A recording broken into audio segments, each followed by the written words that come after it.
कहता जो कोई प्रभु का नाम लेगा वो उद्धार पाएगा। उद्धार को जब हम यूनानी भाषा में पढ़ते हैं, जिस ओरिजिनल भाषा में बाइबल लिखी गई थी, उसका मतलब है सोटेरिया, जिसका मतलब है डिलीवर होना, हेल्थ, सेव होना। उद्धार का मतलब सिर्फ आत्मिक उद्धार नहीं है, सिर्फ स्वर्ग जाना नहीं है।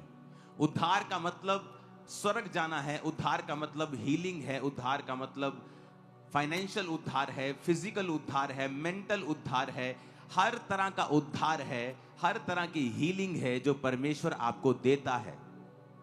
हाँ, उसमें जो आत्मिक स्वर्ग जाना है, आत्मिक अनंत जीवन है, वो टॉप के ऊपर है, वो प्रायोरिटी टॉप के ऊपर है, वो सबसे पहले आता है कि आप अनंत जीवन के वारिस होंगे। लेकिन उसका कंप्लीट मतलब है कि आप अनंत जीवन भी जाएंगे और इस धरती के ऊपर भी आप छुटकारा पाएंगे शैतान से, बीमारियों से, तकलीफों से, वो मेंटल टॉर्चर से, वो शैतानी डिप्रेशन से, वो फाइनेंशियल टॉर्चर से, वो बोझ से, वो जुए से जो आपके सिर पे हो रहा, आप ऊपर नहीं देख पा रहे हैं, उस बोझ से परमेश्वर ने कहा जो कोई परमेश्वर का नाम लेगा वो उद्धार पाएगा। और वचन कहता है कि यहूदियों, 12 आयत में लिखा, यहूदियों और यूनानियों में कुछ भेद नहीं। इसका मतलब क्या?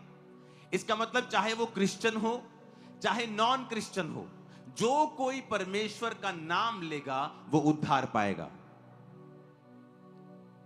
12 आयत में लिखा, यहूदियों और यूनानियों में कुछ भी भेद नहीं, क्योंकि वो सबका प्रभु है और अपने नाम लेने वालों का के लिए उदार है। कहता चाहे कोई यहूदी हो चाहे कोई यूनानी हो, यानी चाहे कोई परमेश्वर को पहले से मानने वाला हो चाहे ना हो, जो कोई प्रभु का नाम लेगा वो उद्धार पाएगा।